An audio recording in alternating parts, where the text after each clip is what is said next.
rebel with a cause, just a girl for the thrill. Wandering through the shadows, never knowing what to feel. I thought I was a shaman, master whispers in the night. They underestimated, tried to keep me from the light. But I saw them mind control, every twist, every bend. So I turned it all around, made the game start to end. Now it's happened, ain't that eternal return? Are you conscious, do you burn, do you want to learn? Do you whisper in the dark, that's like if you wanna see. Figure out how to treat this water, take it if you're free. Loopholes, riddles, victims asking why. Justice brings some grace, echoes pierce the sky. Oh, but I saw them mind control, every twist, every bend. So I turned it all around, made the game start to end. Now it's happened, ain't that eternal return? Are you conscious, do you burn, do you want to learn?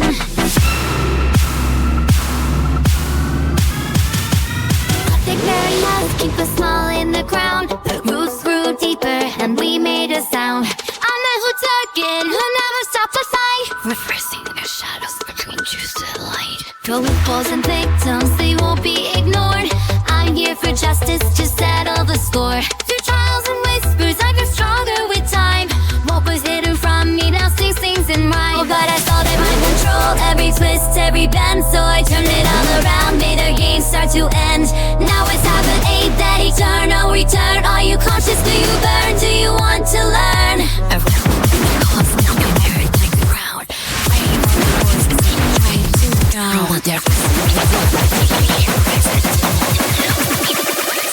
Answer the call. Turn on, tune in, drop out with me. The initiation of the Manu Terra. Terra. For you, Terra. The green god who controls the three paths of the high resounding sun comes from the year of Orsic to the land of the rain clouds in the same way as the thunder roars.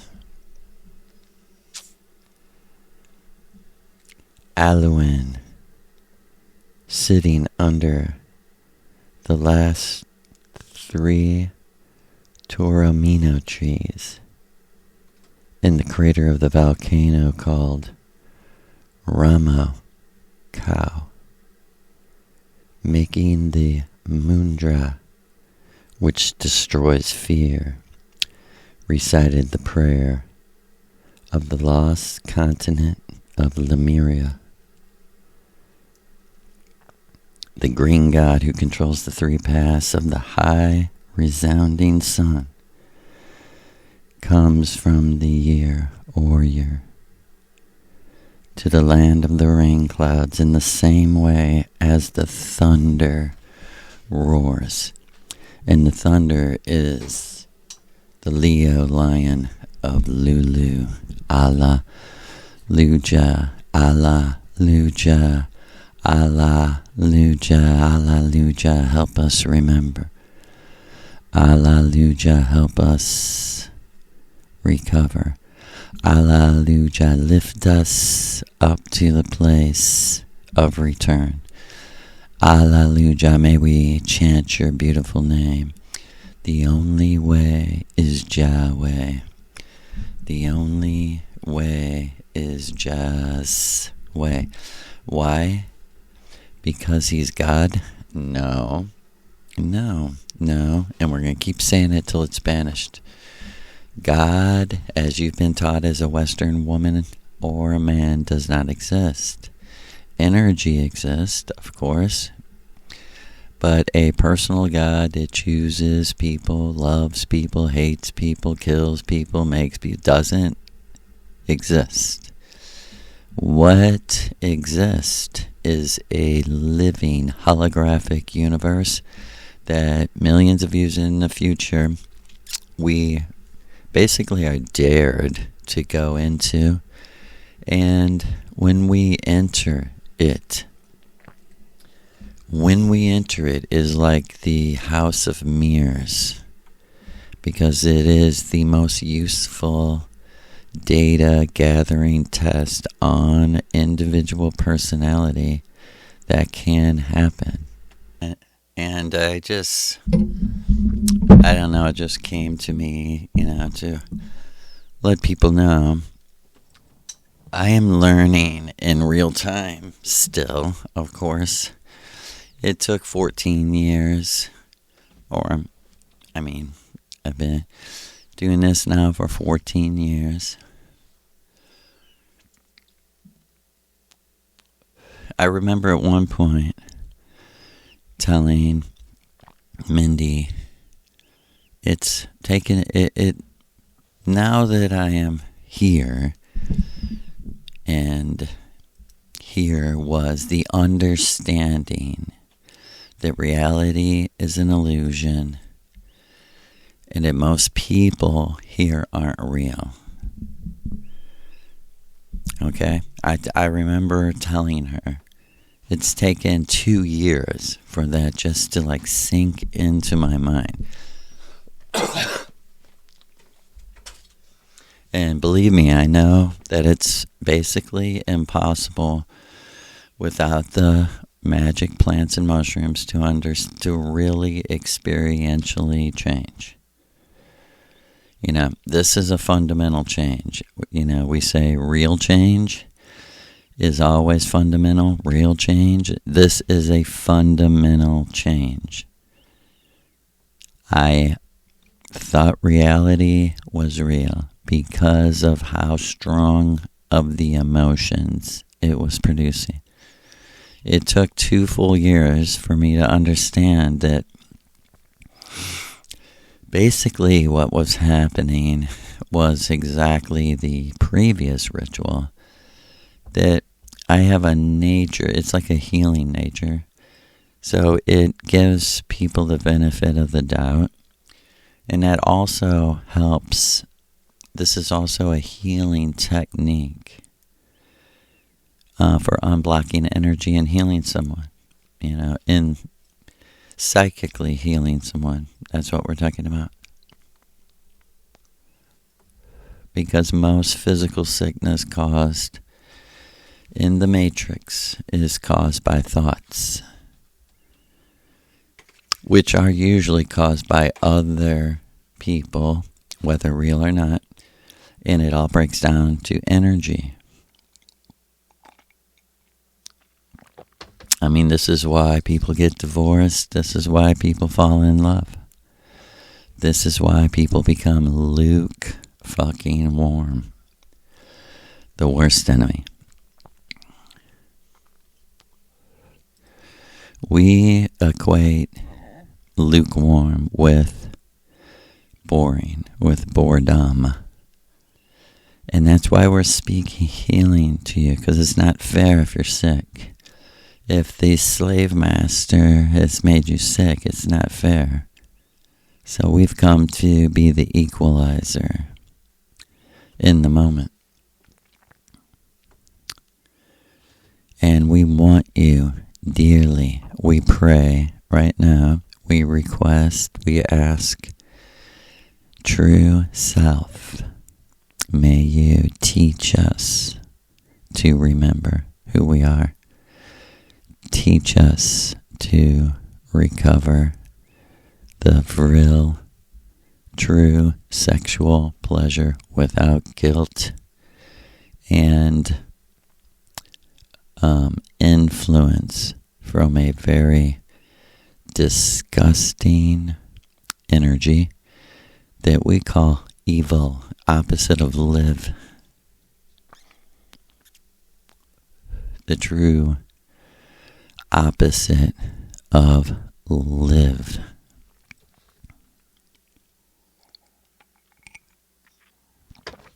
And above all things, we want you and I and everyone to live. Every human being has a right to the sun. Right? Can we all agree on that?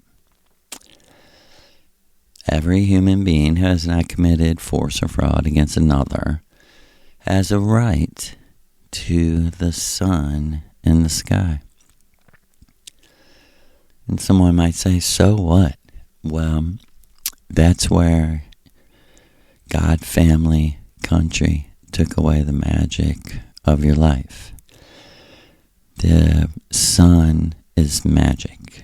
The sun in the sky, no one anywhere can satisfy Maria and I that they know what the sun is and why millions of millions of millions of tens of hundreds of millions of recorded historic years have passed, and the sun is exactly the same.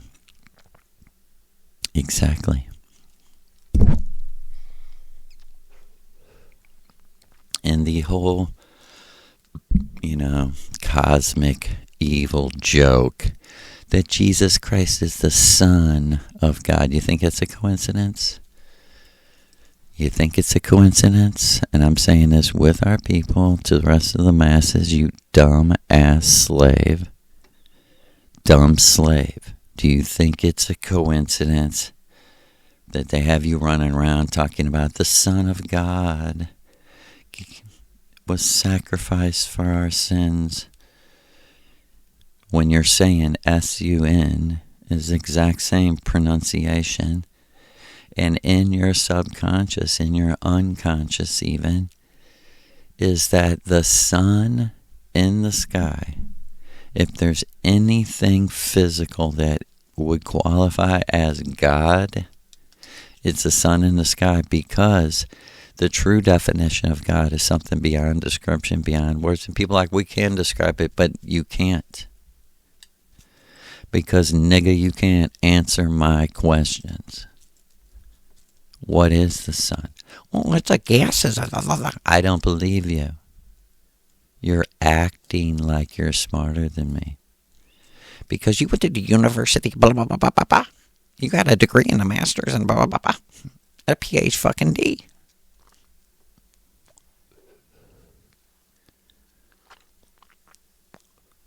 My brothers and sisters, these boring bookworm cunts, they've taken your fun away. They've taken our fun away from us.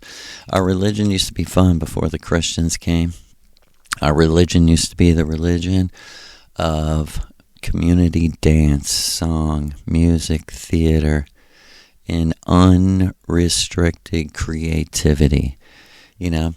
Let me right now, in the name of Alleluia, curse every person who believes the Christian lies about their ancestors. Oh, you're quick to believe that Native American Indians were good, or that Africans were good, or that Indian yogis were good, but you don't even fucking care about your own people who were slaughtered and murdered, drowned, had their throats slit, had their limbs pulled apart. How dare you go into a Catholic church? How dare you not wish that it wasn't burned to the ground? How dare you carry a fucking Bible? The very things you do will be the curse that your ancestors turn away from you in shame. Maria's like, tell them. The real history of America is very interesting. Who was here before the Native American Indians? The Native American Indians, motherfuckers, tell you, if you'll listen. They said when they got here from Asia,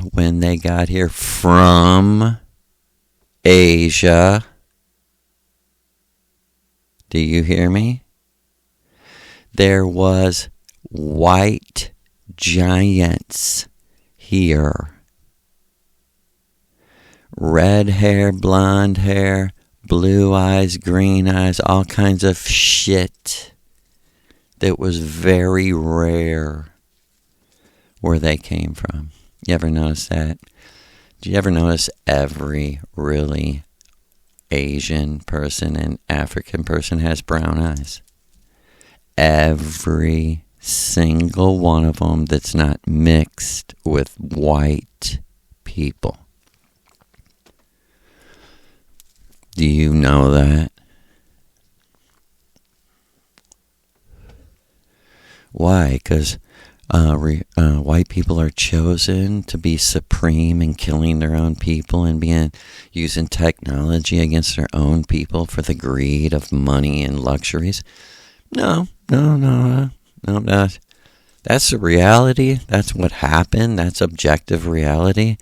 That white people are as cuntish or more cuntish than any. It's not possible to be more cuntish. That was my whole point in one of the videos, to say to black people, believe me, we believe that they did this to you people because they did worse to our own people. And we say worse because there can't be anything worse than what they did to Irish people. Drowning pregnant women, hanging children, drowning children, setting children on fire, burning mothers with their children. One thing the Inquisitor, Crusader Christians like to do was lock everyone in their little house. This is in the, 10th century, 11th century, 12th century, the Dark Ages, right? Yeah. Who was it dark for, motherfucker? Yeah, they would lock them in their house and light it on fire. Yeah, they would. And how dare you step into a church that would do that to people? I'm sorry. Someone has to say it.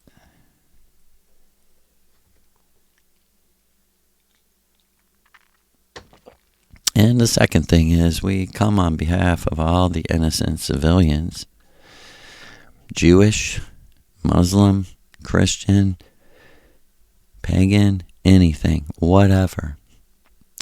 Every innocent civilian killed in World War II deserves to be known. And don't tell me to shut up and that it was all the Nazis' fault. I know, just like it's all Hamas's fault. It's all the Nazis' fault, just like it's all Hamas's fault. It's all Hamas's fault, just like it's all the Nazis' fault. It's all the fascists' fault, just like it's all Hamas's fault. And let's switch it over to it's all Russia's fault. When they lost the most people, or the most soldiers. They lost the most soldiers in the entire World War II.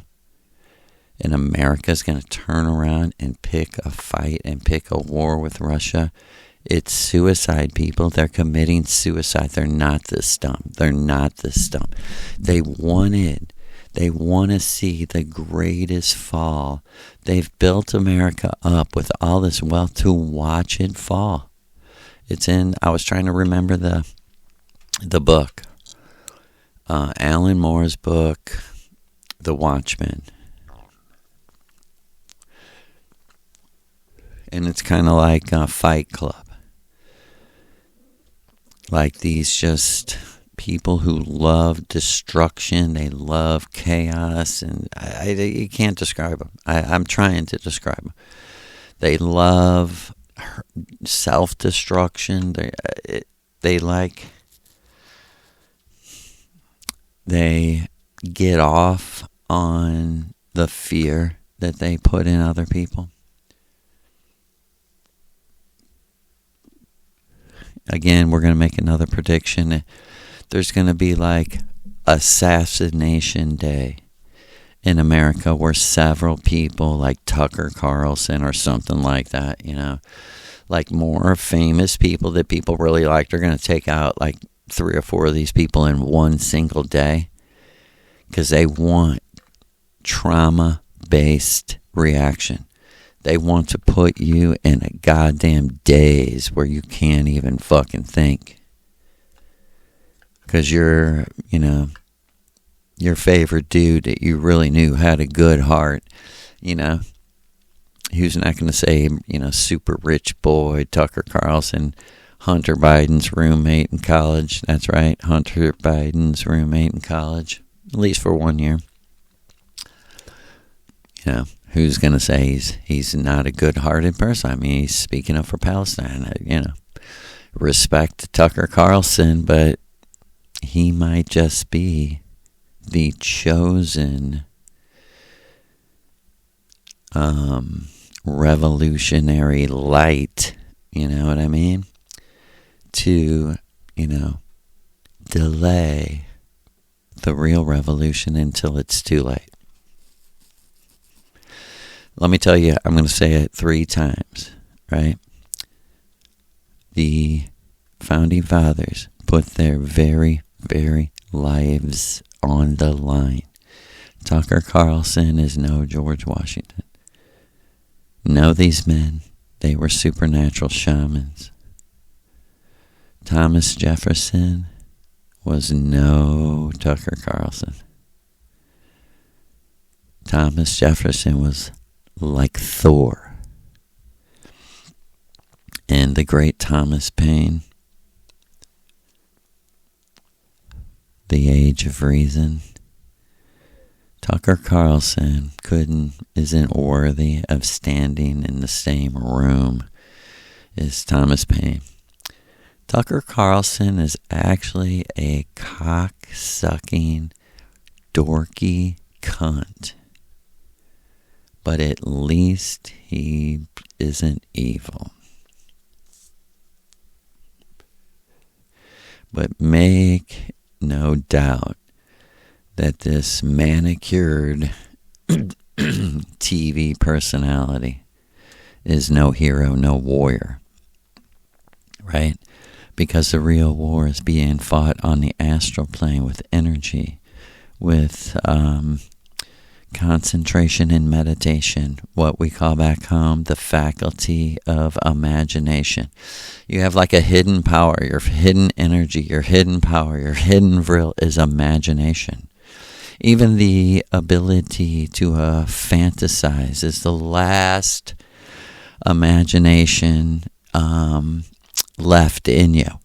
If you're a woman or whatever, and your last thing is that you can imagine things while you're masturbating, well, at least you're still alive.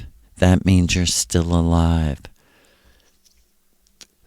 And now you must take that energy and build on it and start imagining. And this is not pretending.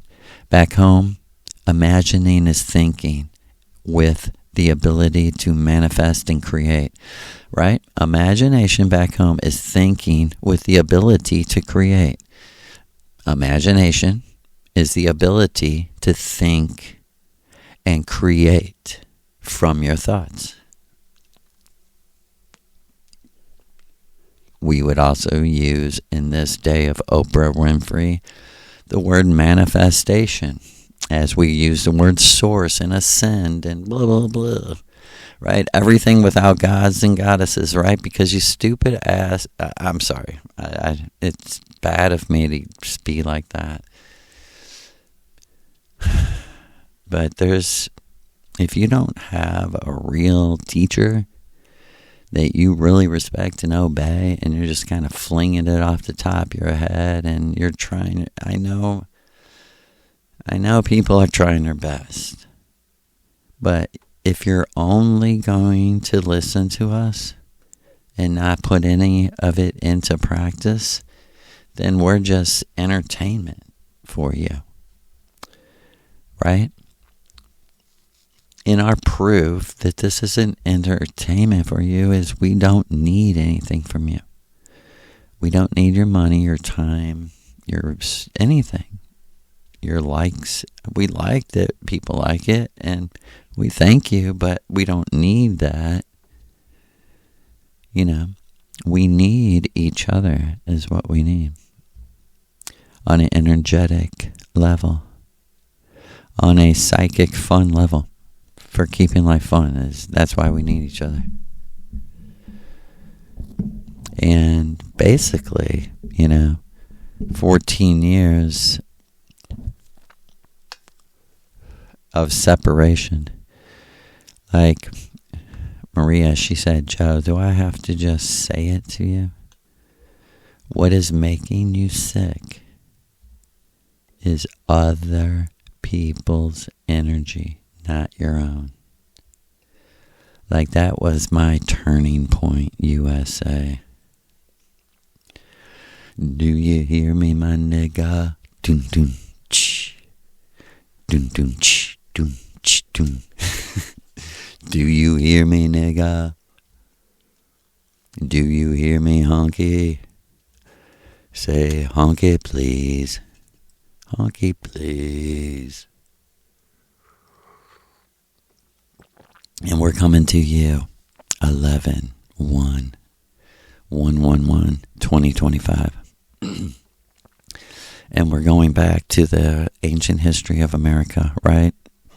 What was the name of America? What was the name of America before it was America? What was the name of America before it was... It's sort of a chant, you know?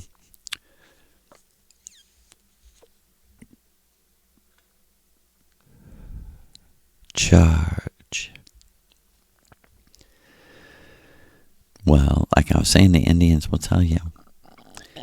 You know, really look at the origin stories of Native American Indians.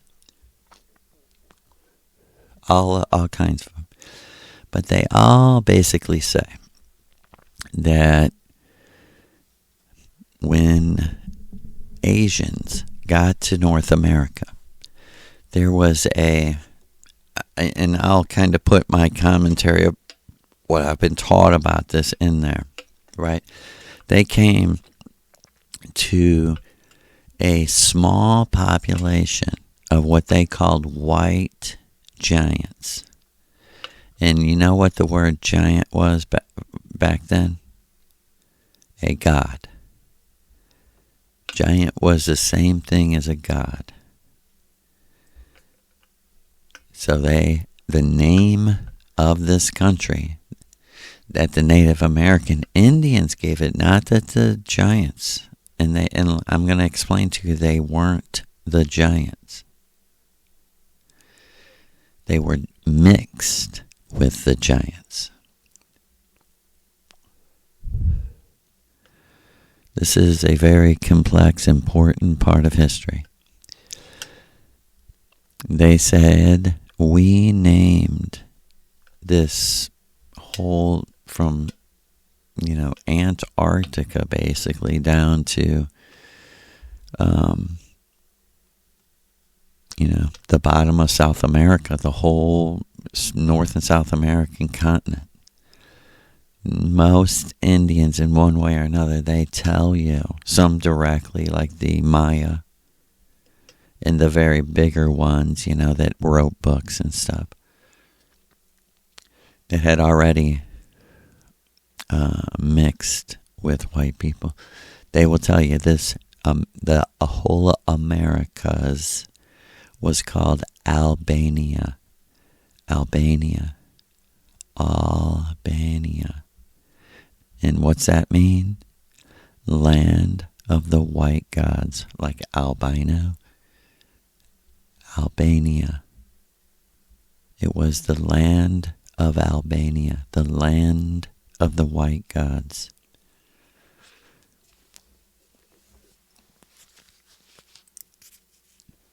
And Maria is here right now, and she wants you to know she knows that and can tell you that with confidence because she relived this age. It's about to come upon us. It's called the Golden Age.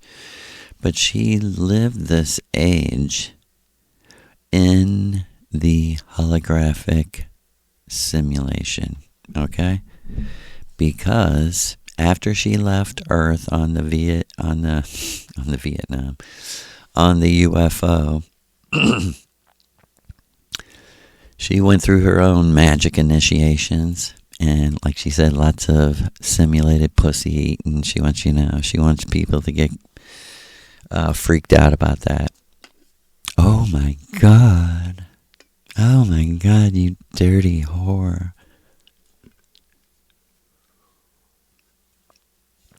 She's like, be what it may.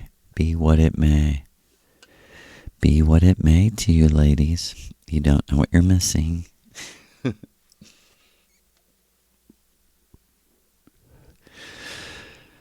And check this out. what is Albania? What is the continent of Albania? Okay. Are you ready for this? The real history of the white race, not the red race, not the Asian race.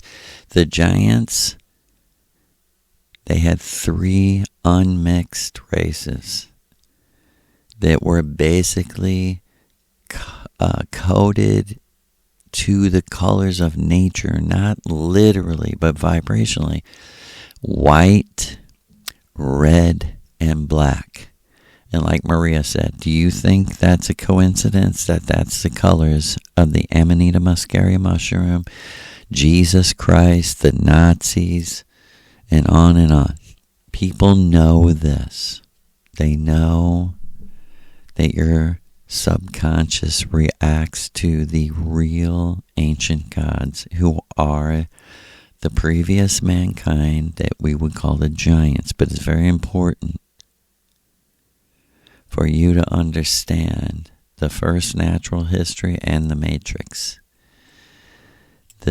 In the holographic simulation, the giant history of their whole race, millions of years, does not exist in the matrix. The holographic universe is not for the giants. It's for us. And the reason why is the giants stay separate from the smaller man for the most part. And the reason being is they do not fight with each other like we do. Like what just came to my mind is like the force is balanced in Aldebaran. That's what Maria's always told me. Where they live is another dimension. Okay? And we call it Aldebaran. That's what Maria tells me. That's what Maria is actually saying through me to you.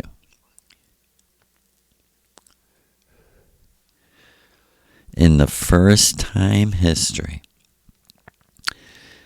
the smaller man was created at the North Pole. And, this goes right into Superman, Santa Claus. This is why this shit works so well on people, and why you feel emotions about Christmas and superheroes and shit. It's because in your unconscious is drilled this history, this real history, right?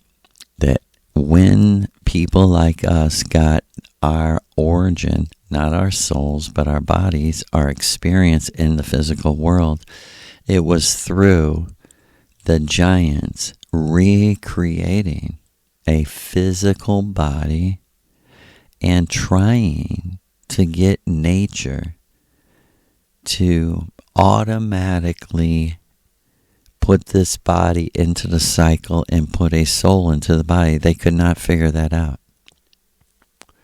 They lived on the astral plane at that time. And after they figured out how to kickstart, restart nature, is when they figured out how to make these what we call light bodies, energy bodies on Venus.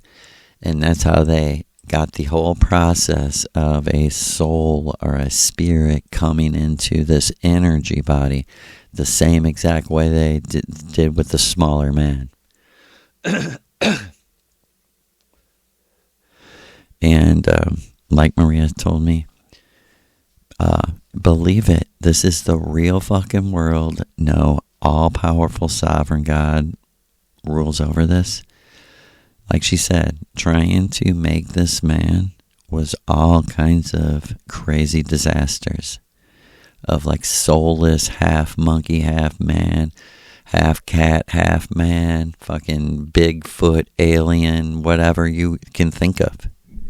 They created as a physical body for like, if a goddamn 10-foot alien, green, gray alien, whatever, Nordic blue or whatever, showed up in my house tonight, I might be nervous, I might be scared, but I'd be like, hey, who the fuck are you really?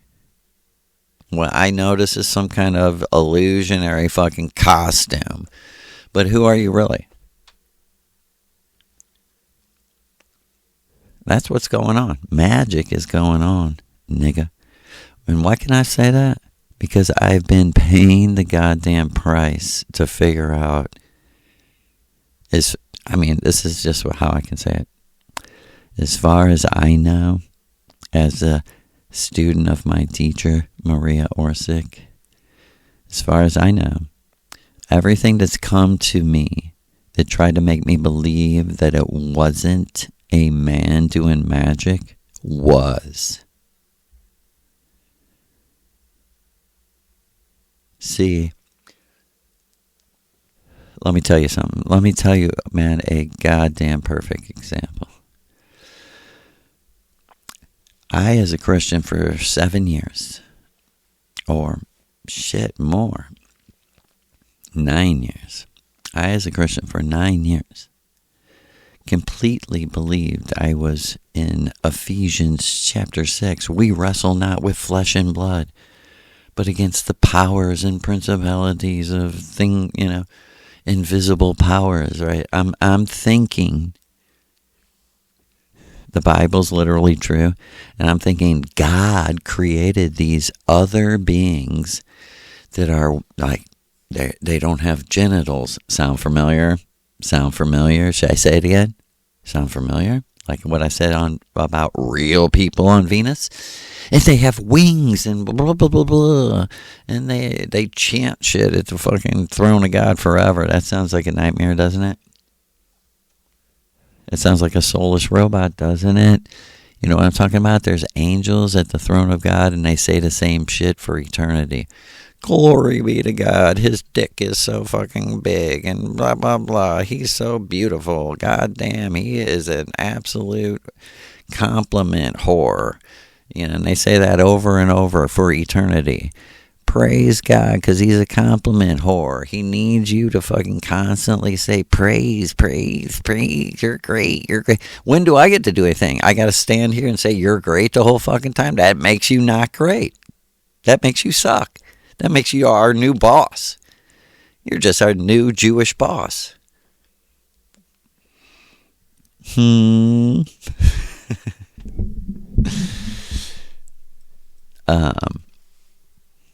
It's war. It's astral war. It's war on the plane that matters. Picking up a gun just means how stupid you are. And let me just take you there. So, the God of the Bible mainly is Yahweh. So, let's go back. When was the story of Yahweh written? This is Syria. You think that's a goddamn motherfucking coincidence? This is ancient Syria in history. This is like a myth of their history. You know? And like I said, a myth is a story most of the time based on something very true, but a element of imagination and creativity is added to it so that it will come true in your life magically. And see, you weren't creative unless your society, your community had myths about your history. So there was the real history, and then there was the art that was of that time. And they always created historical fiction about people who were dead for hundreds of years. And they're taking their writings and taking their meditations and supernatural shit and putting it together as this fictional story about a real person, not that they literally did all of this, but it's a magic story on another plane of existence that's got a cause and effect energy built into it. That's called art. It's got a cause and effect energy built into it. It's written to cause a effect magically in the reader. I hope we have stressed that. Right? So let's go there. Yahweh, Son of the great, great, great Father God, El, and everyone that's of his family and of his avatar, supernatural, reincarnating, kingly character that reincarnates in his magical line of kings, because this is a myth, right? But there's an element of truth if it can be realized for someone as high as a king, you know? And El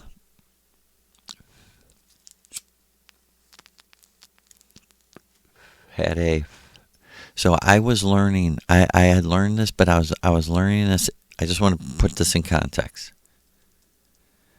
Because, okay, the context of this is me taking the mushrooms, meeting with the Missouri River Goddess. Her telling me, man, the first part of this initiation is called War on Yahweh. Christianity is the worst thing that ever happened to the whole world. Because it's based on this suicidal, homicidal clown called Yahweh. You know, this clown, it's like, am I beautiful? You don't think I'm beautiful, I'll fucking kill you. And you're like, you want me to be fake? Yeah, you're beautiful. You said be honest. You know what I mean? This is life at its most real. That there is no God to help you with shit like this. That motherfuckers are impossible, right? That's the character of the Bible. Quote, God. He's impossible. He's impossible to please. No matter what you fucking do, you're not perfect. You're a what? You're a what? Sinner.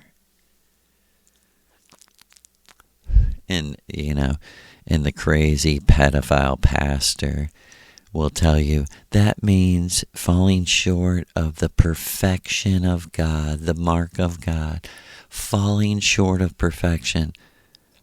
And you're telling me that you believe a story that a God made your soul and now he's pissed off that you're not perfect. He expected his own creation to be well, he gave us free will, as if it's like a little present wrapped up in a box.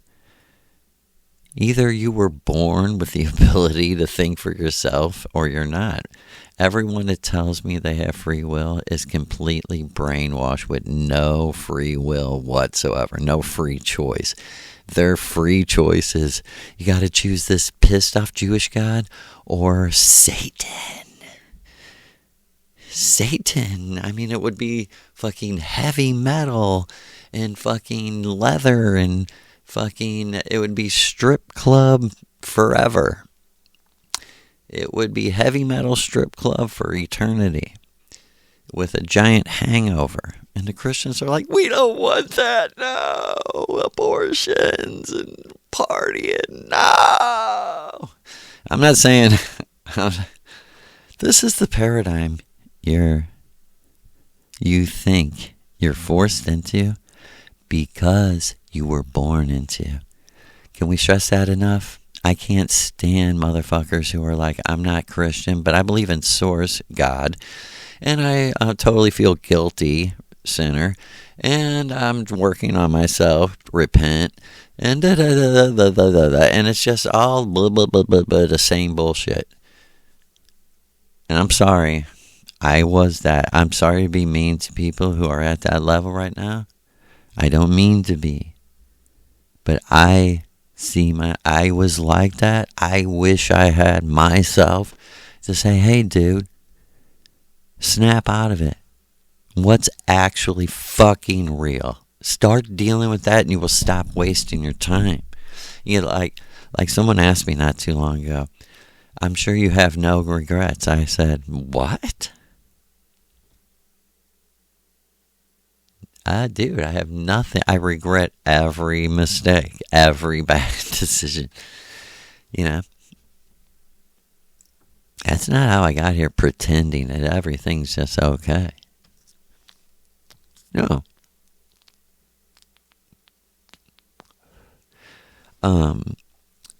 The balance that I've become, I don't talk a lot about it, but I talk a lot about the Maria parts, and I mean, I've talked some about my own personal things.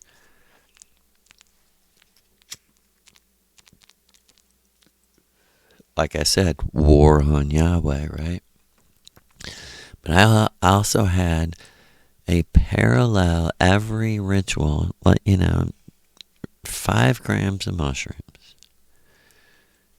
And later I would go to 3, and I would start to use MAO inhibitors, which means you don't need as many mushrooms. And that's, you bring in a new person, a new plant, a new person. And I'll get back to Yahweh here, but there was part 1 of the ritual was war on Yahweh. It's an initiation.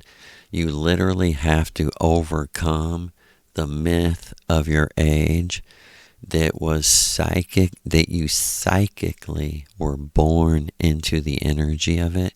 The whole deception was we took prayer out of the school. Yeah, but the school's still very Christian.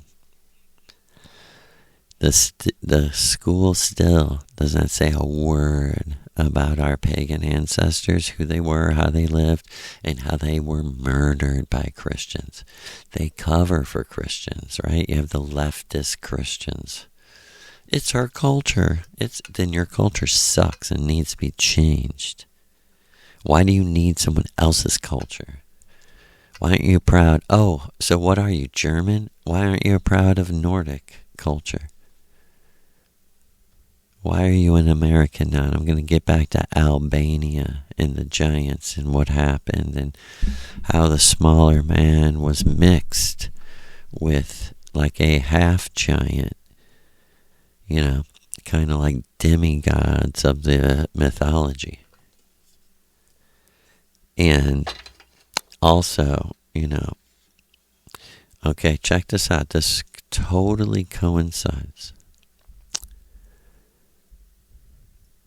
How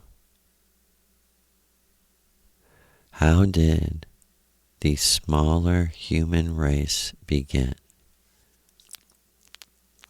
In real, first time Earth history. The giants had a technological energy war, and they turned off every living human and animal's heart. And that's the myth of the giants. But what's crazy is it wasn't just big animals that we're not used to right now. It was everyone. But there was about 1/10 of the population that there is now.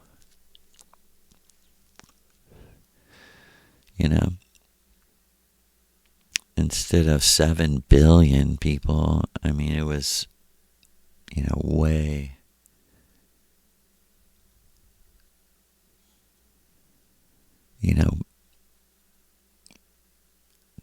much, much lower. 700 million.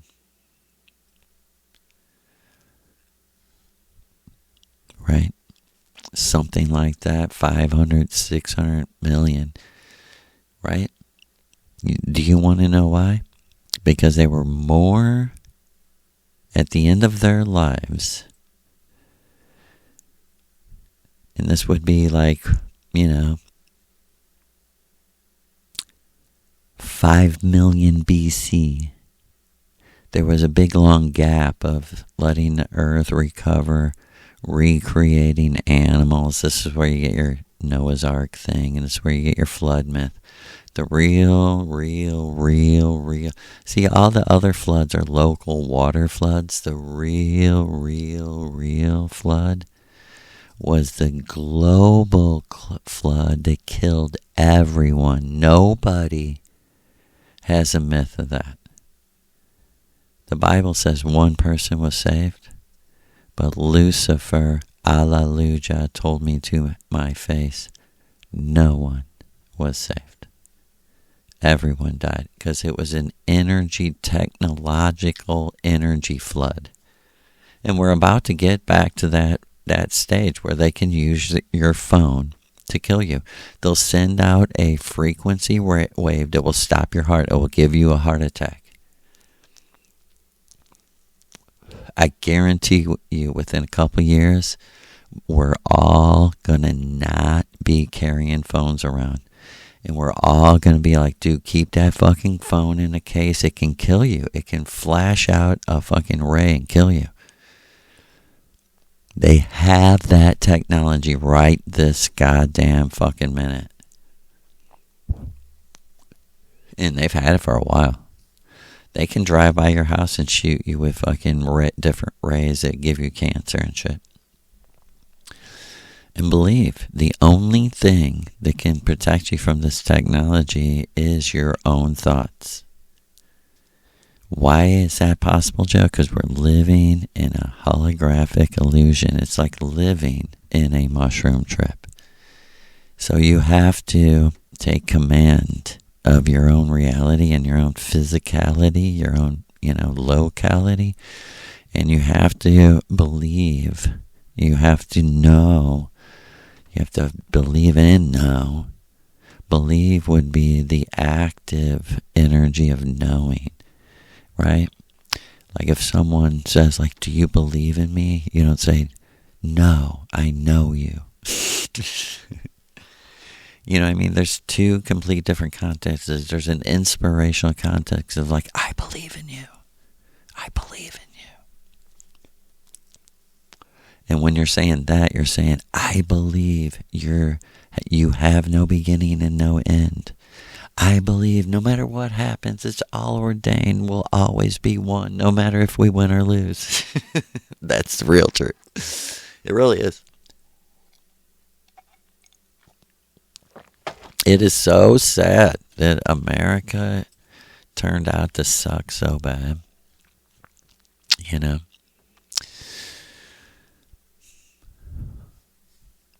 So, the restarting of the human being.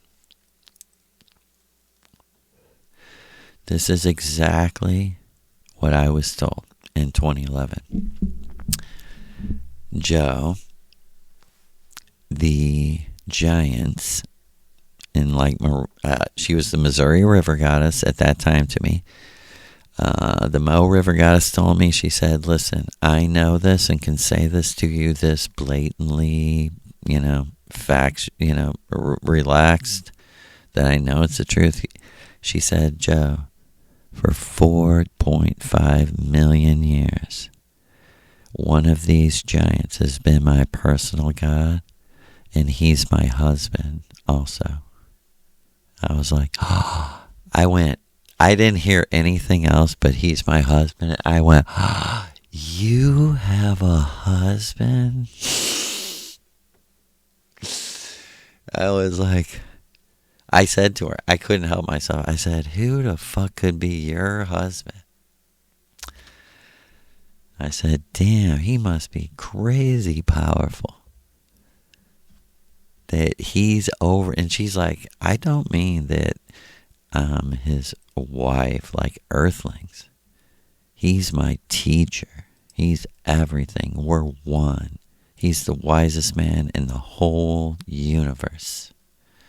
He's my God. He's who I pray to. Like you pray to God, I pray to him. I used to say to her, damn, little blondie, you ain't playing. She told me to call her Little Blonde. I was like, I don't know why I feel like I'm supposed to call you the Little Blonde. And she's like, that's fine. And one time in the middle of a ritual, she said to me, I like when you call me the Little Blonde, the Little Blonde. She was like, it reminds me of my God, Lou.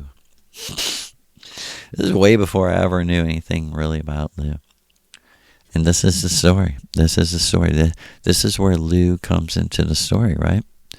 This is Maria, right? Let me, if you forgot, this is where we're at. The Missouri River Goddess telling me, Joseph, I am. And it was like she just walked up to me and looked. She was holding her hair in front of her face, but over her mouth and nose, but I could see her eyes. And with her mind telepathically, she said, Joseph, I am your goddess, and I am also the queen of Atlantis. Let me show you how.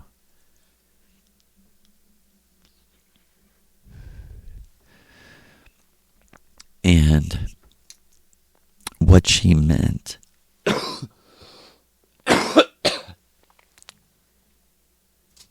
and for real, she let me kind of flounder for a little while just to show that I didn't know what she meant, until she finally said to me, Joe, I'm talking about that I've had a goddess for years. She's lived on Earth. This is when, from the very beginning, she was telling me reality is an illusion. And she told me, this is their world. This is their world. My goddess that I've had since I was a child, Joe. This is their world. I was like, okay. And she's like, but it's technology also. In that people can real time connect into this world, which is actually the energy of my God's imagination. It's their imagination that's creating the whole backdrop story. And she said, man, believe me, I know you because you entered the story at the darkest point. Because the hippie movement, sadly to say, in America was like the last hope of peace, love, and hope. It was gone after that. When they went Christian, it was back to blood, sacrifice, God is Satan. It sucks, it's boring. They took the magic. As Maria's been saying, the American Empire is the most unmagical empire in the history of boring, controlling, fascistic, authoritarian, restrictive, without respect empires. They're the absolute worst, the absolute most boring. They're bread and cracker boring. Juice and cracker boring. Grape juice and cracker boring.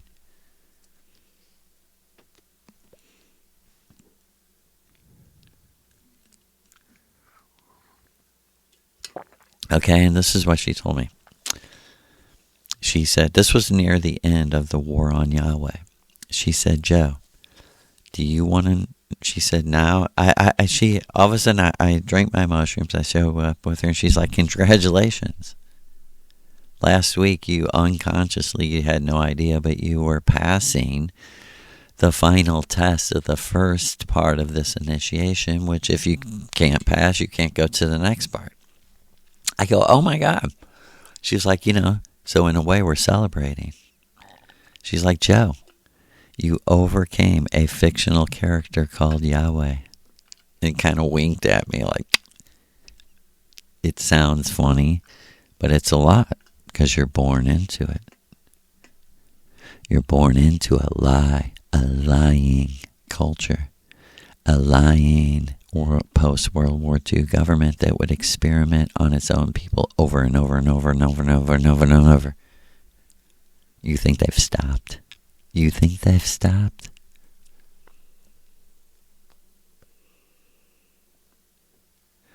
She said, now do you, and listen to me, listener. She said, now do you want to know why the name, the word God has so much power over people? I said, I do. She said, my God, Lou, is the author of the character Yahweh.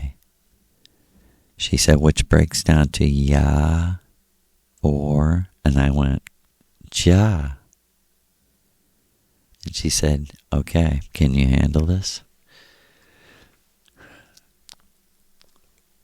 She said, Lou, her God, was the author of this.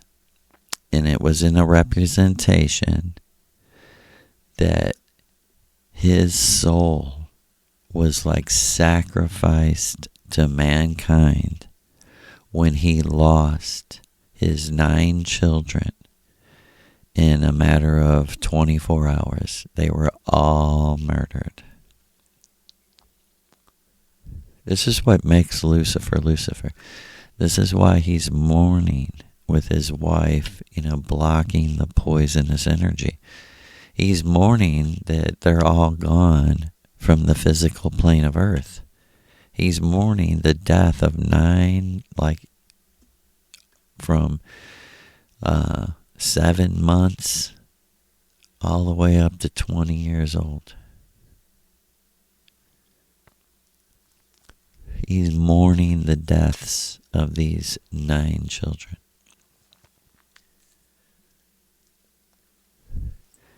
And this was the myth that was created. And this is the Sumerian clay tablets, right? By her request, I was listening to this. Like I said, I was probably listening to Manly P. Hall or some trying to be occult, esoteric, this or that. And she's like, I want you to listen to the Sumerian clay tablets and Zechariah Stitchin. And she's like, he's full Masonic. He's like the Manly P. Hall of now. She's like, you gotta, I'm just going to use this, sellout cunt who wrote this book for Masons on a, their other level. And she's like, I'm just going to use this book to show you. And it's crazy, but Zechariah Sitchin, don't make this. He doesn't equate this. This doesn't come from his book. It's just that's the book she was using to make me familiar with the tablets. And I was listening to another book that was a literal translation of the tablets. And I was reading a book at home, the Enuma Elish, and actual books of the translations, because she told me to. She told me to do all this. She told me to buy the book. She told me to da. Because she was telling me this is the explanation of the real people, the actual real human beings who ruled Atlantis. What she told me was like a world government that enforced human rights around the world. That wherever they went, they taught there was one true religion, astrology in the sky, know yourself. Don't let anyone take advantage of you. Don't give anyone your money. Ever. The religion is right before your eyes. It's nature. It's the stars. It's astrology. Is particularly the one, text to study as spiritual given to you from the giant gods. There's one thing given to you from the gods: astrology. I just can't stress that enough. And that's why the Bible says put to death any astrologers, because they know that that's essential.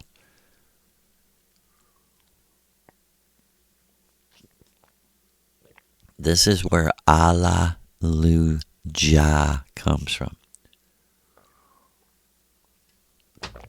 This is, you want the revelation of the real Jesus myth, where it stemmed from, where the idea came from Aleister Crowley? To spin it into what he's been spinning it, he wanted to take what is the most ancient, myth that I can create a parody of, so that it will resonate in their unconscious, that they would all know before they came here. It would be in their subconscious, as leaking through this myth about a man being sacrificed. I'm telling you, this is a revelation if you want it. This is what Maria told me. This is the real truth. This is what happened. She said the giants were very moral fucking people. And she said, I was told this by Lucifer. And this is a myth, right? About the polarity of emotion and how it had to be created in the smaller man. So here is the myth about how the smaller man, how a soul is put into a natural body. The Sumerian myths say that the gods created a physical body. Like Maria said, this is literally true. We're trying to give you the myth, the literal from the myth. Okay? Lucifer, the god of this world, created a myth out of his own personal life relating to this man whom he said, we can't even say his name. This is so goddamn dreadfully serious that it's insane. And that's why you love Jesus on the cross. I'm telling you that for sure. Listen. And this is why I said to Maria, are you Anunnaki? When the Anunnaki gods but let's transfer it over to the real reality. When the giants on another plane of existence were trying to restart the human race, this is a myth about that. And it says that they created these bodies. They really did. Okay, this is what Maria was telling me that Lucifer had told her. Because she was very, very, in 1910, she was very familiar with the Sumerian clay tablets and their texts. That's what was trendy, believe it or not Taylor Swift, but fucking the Sumerian clay tablets, because they were completely pulling the veil off the Bible as a fraud. And this is where the Jewish frauds stemmed from. The Sumerians. The Sumerians. And the Sumerian clay tablets say that the Anunnaki gods, they created these different hybrid bodies, but every one of them was soulless. There was no personality there. and they were like brain dead, almost brain dead. Like they could function, and they were like, this is sadder than it is beneficial. This is clear. I mean, like Maria said, they looked at each other and they said clearly, this is fucked up. We're creating zombies with they're not like us. They're not people. And check this out. This is really fucking true. Lucifer, Alleluia, told me this himself. The giants have giant gods.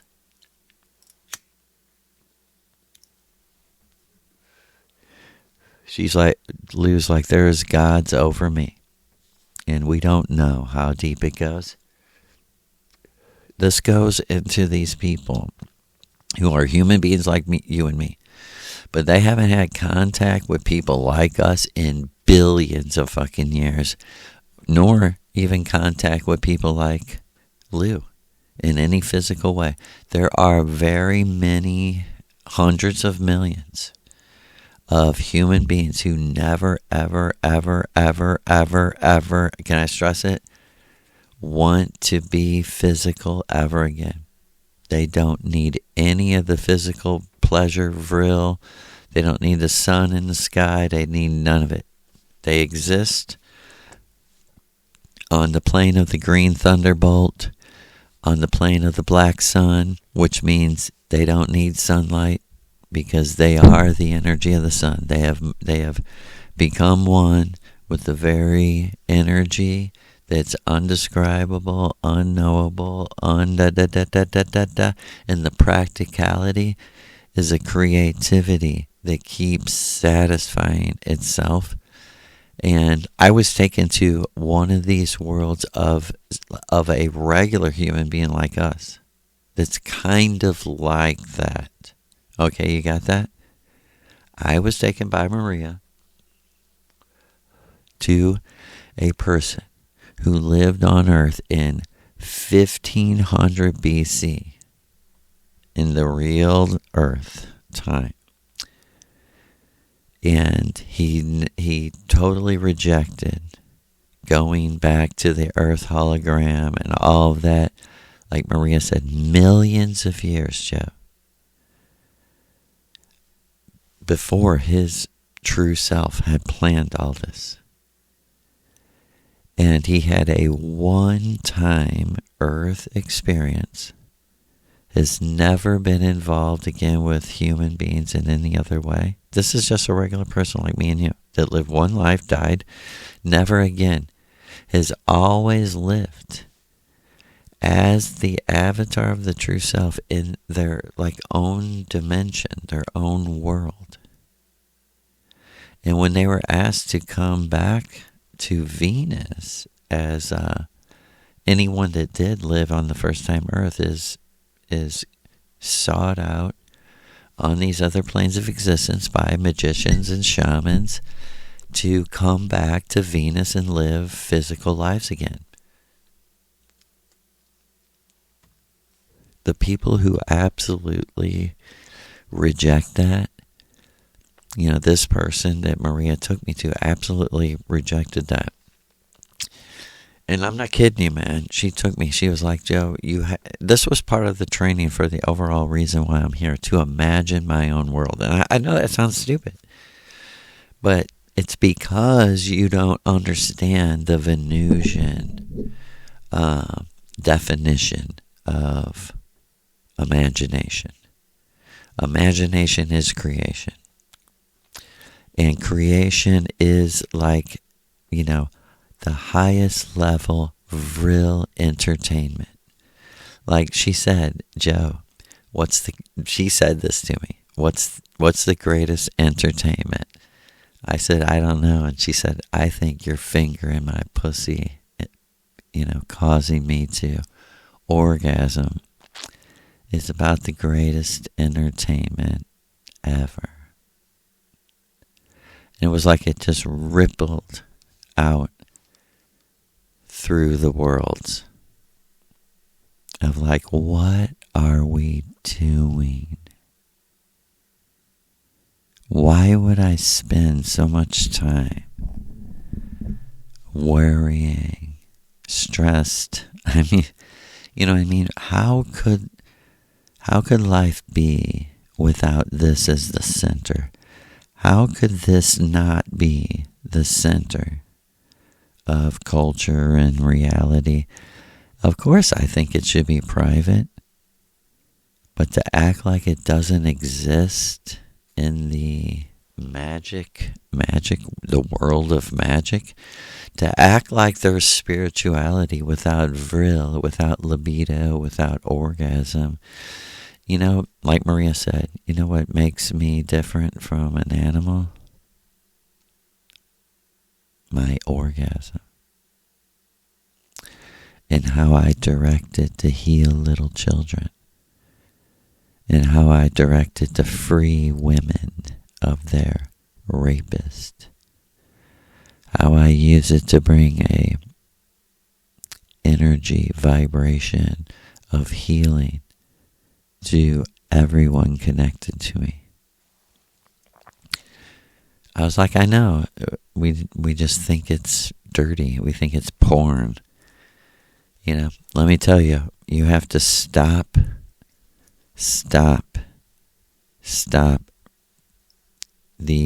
You have to actively destroy the connection between magic and porn.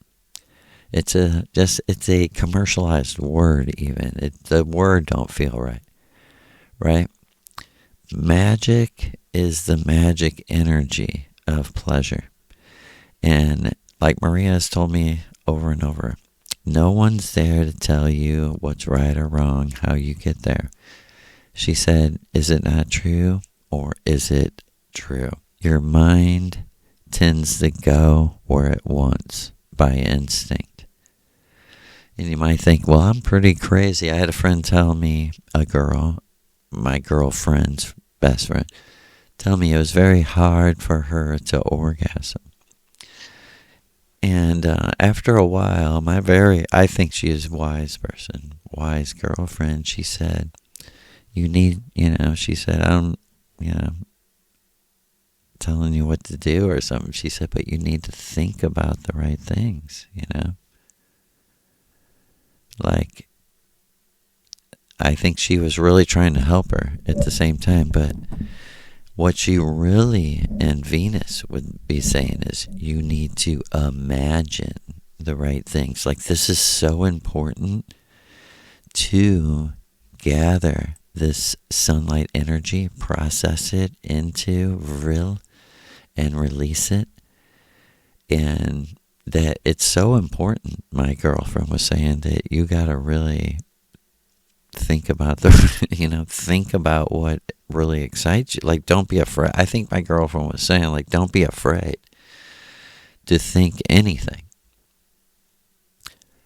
Because that's the Christianized, born into it aspect, right? What does it do, class? It takes away the supernatural, takes away the magic.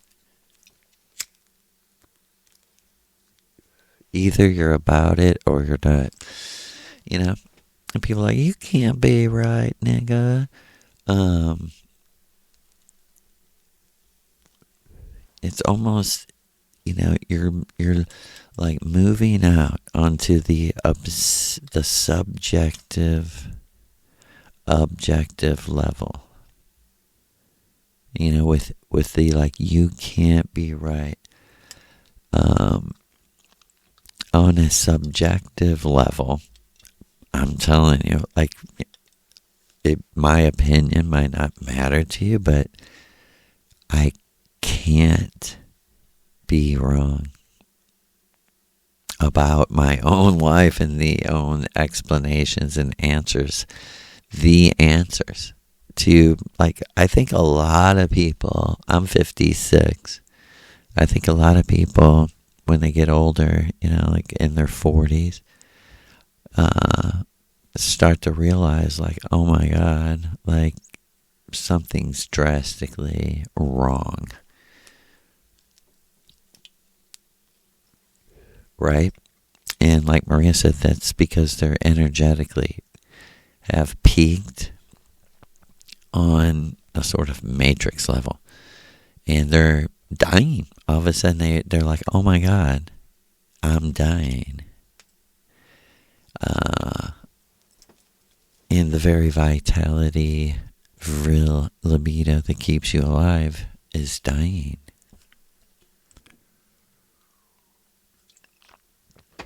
And it's the last call of the true self to say, don't you know that is the DMT release? Don't you know the orgasm creates the eternal orgasm? Isn't that heaven? Is it not? Like Maria says, if there's more to life, let us know. Let us know in the comments.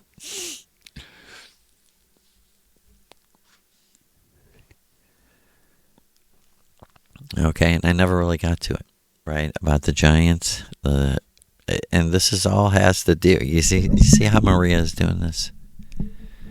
You have the physical, instinctual flow that creates a person, but here's the hidden, occulted knowledge. Where did the word Yah and Yahweh come from?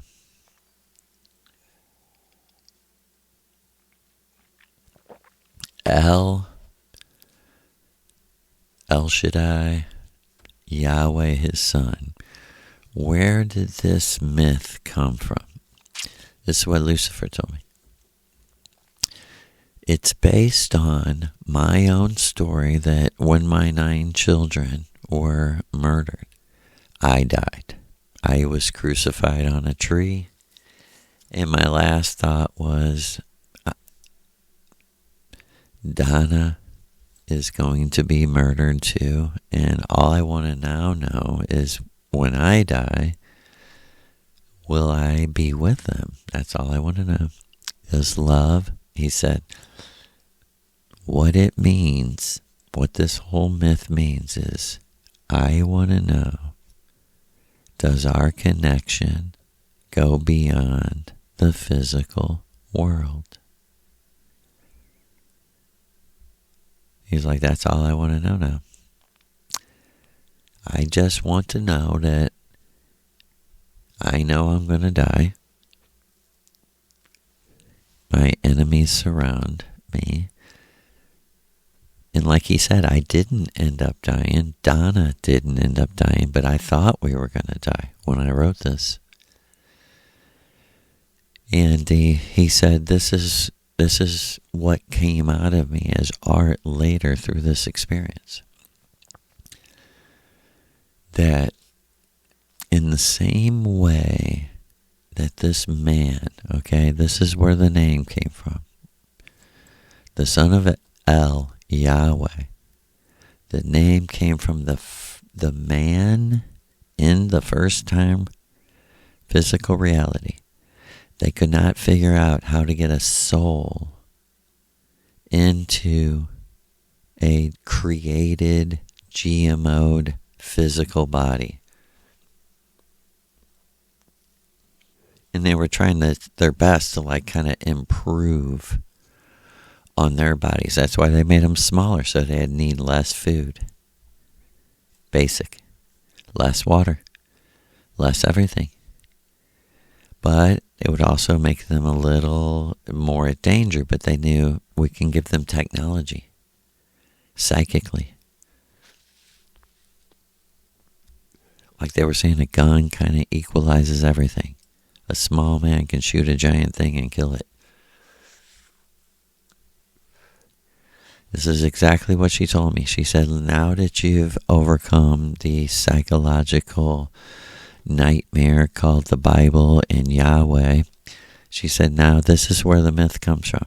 In the real-time reality, they had their gods, as I was saying, the giants that we would consider gods now had their gods. And they literally sacrificed a man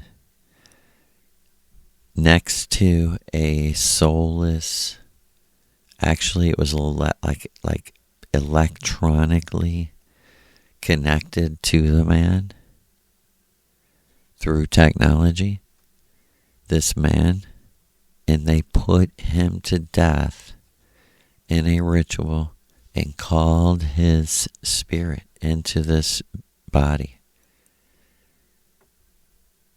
And it worked. And like Maria said, so did he die?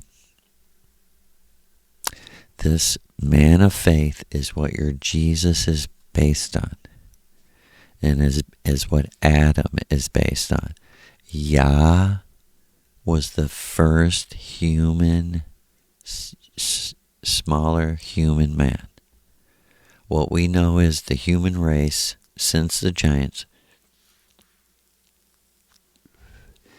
is who is responsible, and the first man is this man whose name was Yah. And like Maria said to me, that's not his real name in real life. And he's one of these like ascended masters that are so far out of everyone's touch. Like Maria said, don't even think about praying to him or anything like that. He does not deal with human beings for millions of... Because there's people who, like I'm saying, imagine their own worlds. So listen to this. This is what Lou told me. So the original Genesis and the original myths, Lou was telling me, were based on me, and the sacrifice of the Son of God was really the sacrifice of my soul. When my children died, my soul died, even though my body didn't die. So it's all transcendental, metaphysical. None of it is actually meant. The actual blood sacrifice was a horrible murder. And like he said, if it was up to me, Joe, or you, the smaller man wouldn't exist. We would have said, no, I don't think you should put yourself to death hoping that you can jump into this other body. He said, it's just that honest.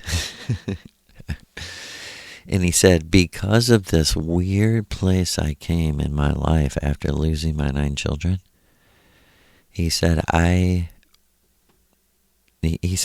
Yah, the man who was put to death, is one of my gods. You know, like Maria said, he doesn't deal with smaller humans, but he deals with Lou.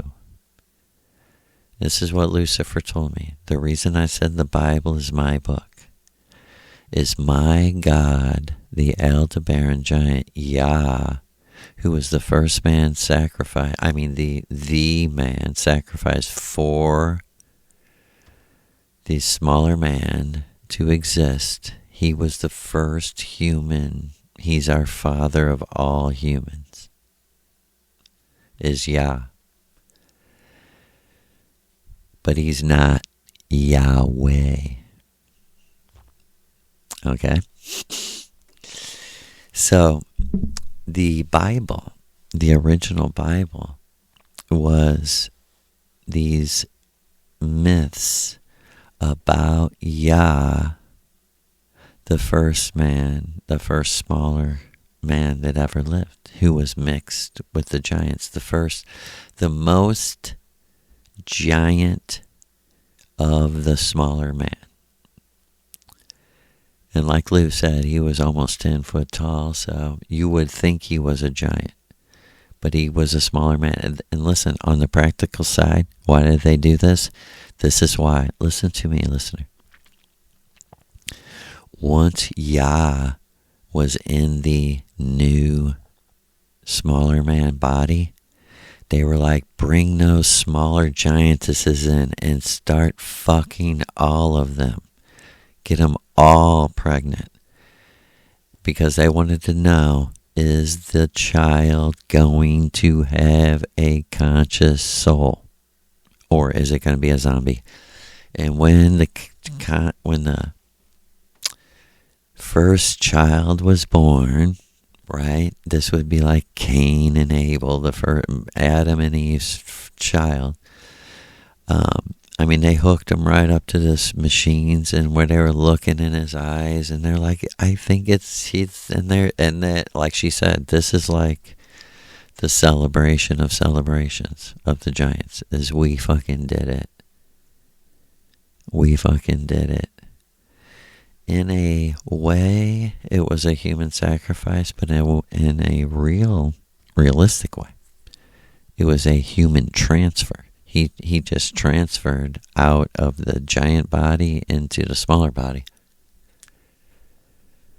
And people can be, how can that be? Well, this is what was told to me. This is how it actually happened. And when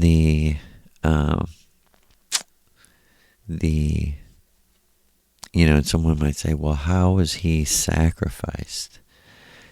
And that's the whole mystery of the giants and how they're gods and how they did and could reincarnate. They could manifest themselves as physical people.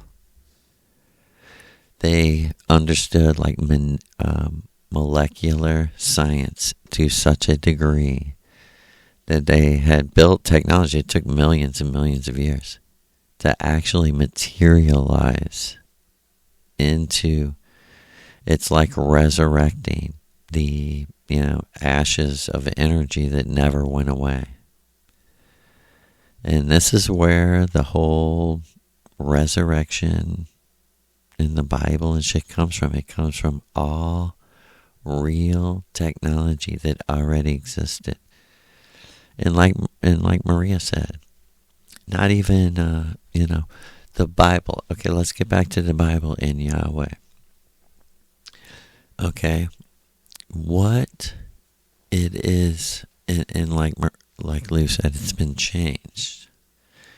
In its original form, the myths of Yahweh are a psychological examination of a person put through trauma that knows he's like a god, that he's God over himself, has been put in charge of people, even though he's been through the worst trauma, like drowning the whole world, right? Like he said, Joe, this is just one giant myth about the first dude who was a giant who materialized for this mock sacrifice transfer into the smaller man body, and that's how the human race that you know of today became human. And that man literally had children with smaller giantesses who could materialize their bodies after being dead for millions of years.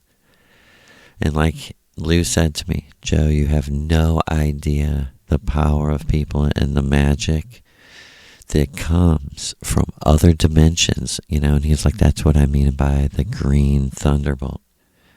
I mean that there is very powerful people who can send energy through dimensions, who can materialize even. I was like, wow.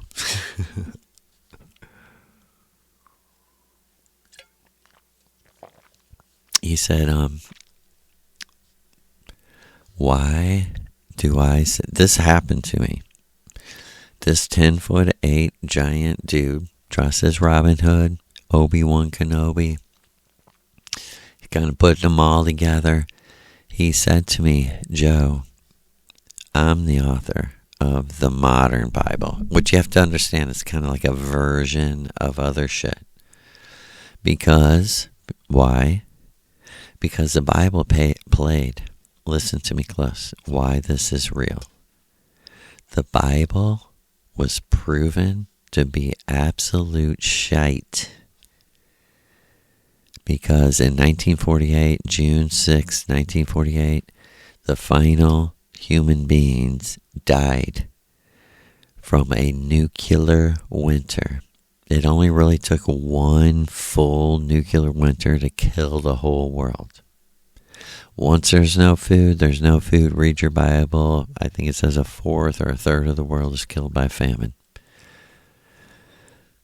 I mean, imagine that the Bible says a third of the world is killed by war. That has to be nuclear war. It has to be nuclear fallout. Bombs can't kill, 2.5 million or billion people.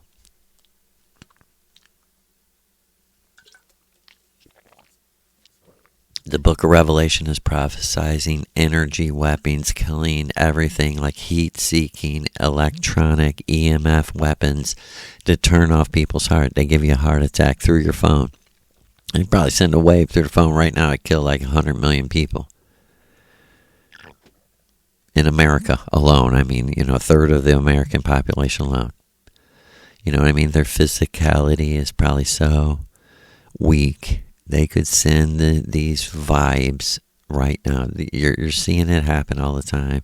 You're seeing Trump do the magic when he does that little twirl thing. That is a death spell. He's saying, we're going to kill you through EMF waves. He's doing that little twirling circle because he's saying, we motherfucking got you. Because we could kill anybody carrying a phone. Like, he thinks he's so fucking cool because he's been let in on this secret of, dude, we have nothing to fear. Because almost every motherfucker carrying a phone, we could kill at any time. Carrying an Apple. I mean, believe it or just, they can hack into a phone with this technology to give you a heart attack. You don't even have to have the phone on. It uses the battery of the phone. I guarantee you within a few years, we will be saying, how obvious is it that we don't have phones? How obvious is it when someone calls me, I have to get the phone out of 3 fucking protective bags. And everyone knows something's up. And we'll be talking about, can you believe this? They're blaming everything on the radical left and the Muslims. The radical left and the Muslims and the Jew haters. They equate all that together. They're like, they're all anti-Semitic.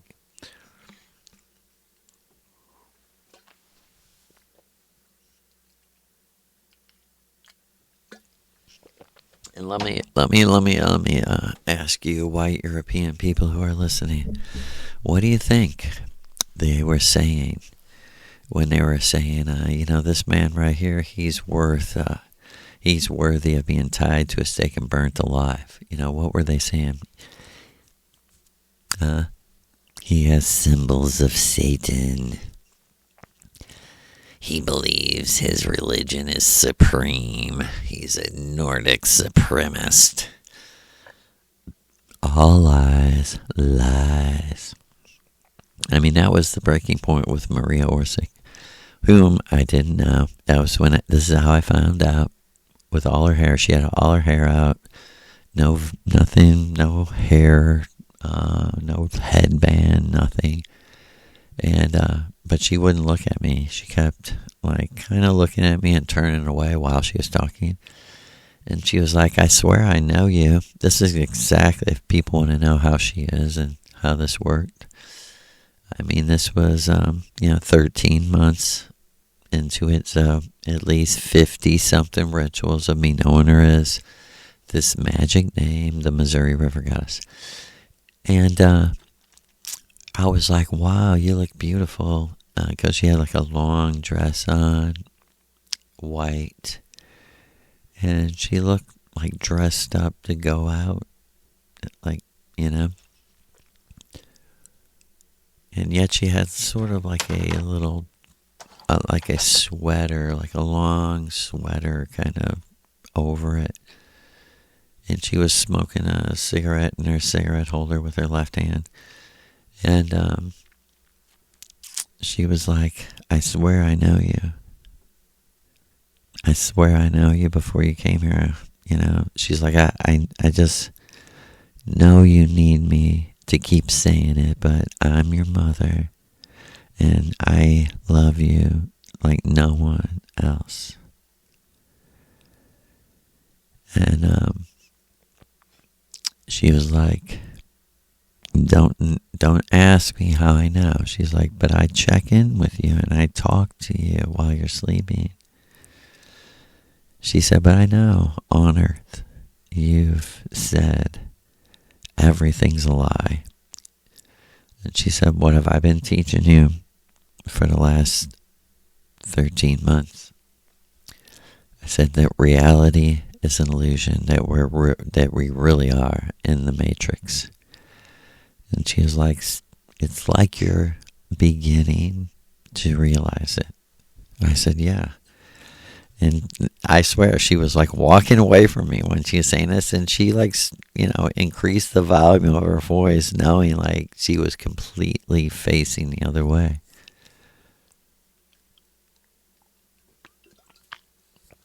She was like, I swear to you, we're like psychically connected.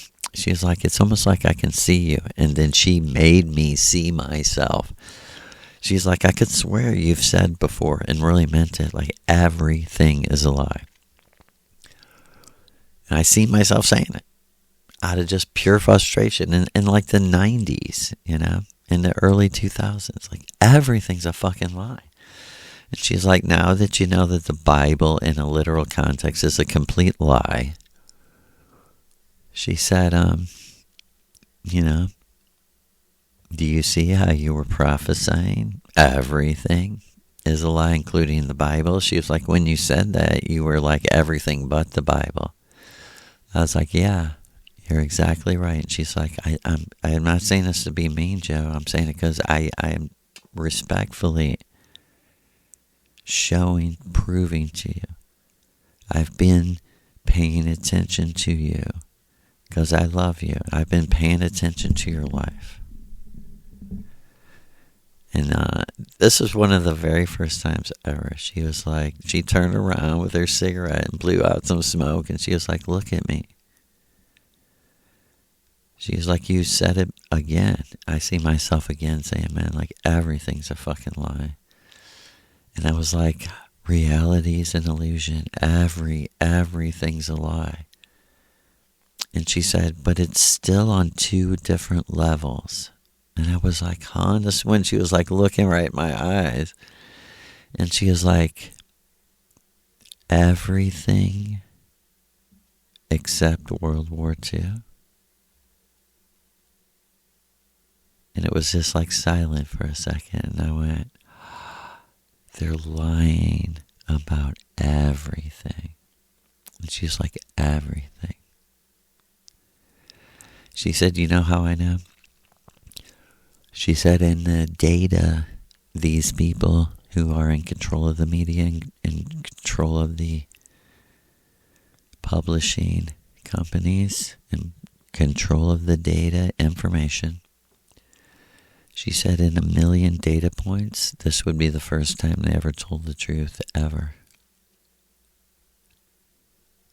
She said, do you understand, listener, do you understand the revelation in that? They're purposely reversing everything right in front of your eyes. Right now, today, Donald Trump, November 1st, 2025.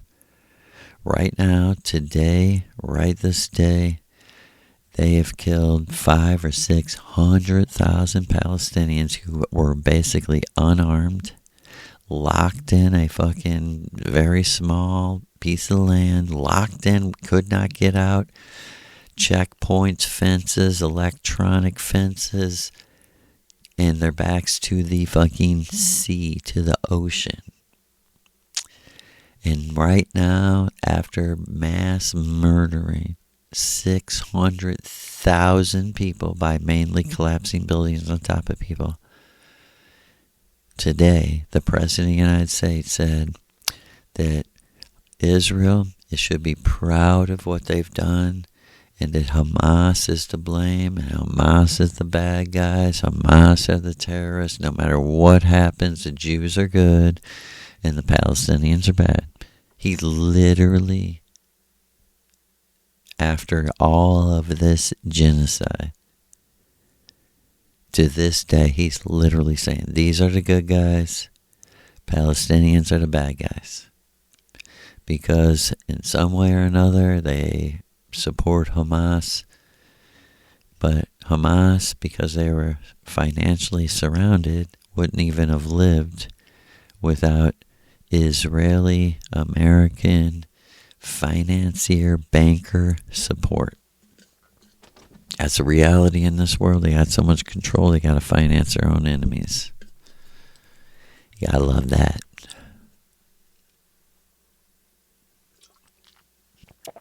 So listen, in the myth, originally written by Liu, it's also a metaphor for the true self creating the avatar. Like he said, it's a very complex story. It's the Bible itself, the Jewish myth that like they believed in elephantine. You know what I mean? Before it became formal Judaism, the pagan Jews, you might call them, the real Jews. They say they're Jews, but they're not. The real Jews had goddesses. The real Jews had goddesses. The real Jews had many gods. And Yahweh was one of their gods. He was just the chief of their gods. You know why? Because his story goes back to the man who was sacrificed so that we could all have a human experience, okay? The name Yahweh is purposely by the author's intent of using the name Yahweh is to play upon your unconscious that you wouldn't exist as a physical human being without this man that we just know as Yah, who is actually real. This is what I was told by Maria, the Missouri River Goddess, right? And like she said, if someone's telling you to take the Sumerian tablets literally, like she said, she said, like your American saying, like I have a bridge in Brooklyn to sell you. And I said, huh? Like it's a fraud? She said, Joe, the Sumerian tablets are a fictional story like Star Wars. She said, if you were taking them literally, you would literally be believing that man would not lie, make up bullshit on a clay tablet. She said nothing is changed under the sun. She said if you're going to look at it that way, you have to look at it that man always lies. Why? She's like, Joe, break the superstition about books. You're looking for some magic book to put everything into a nice little box. Life ain't like that. The real myth would never box itself like that.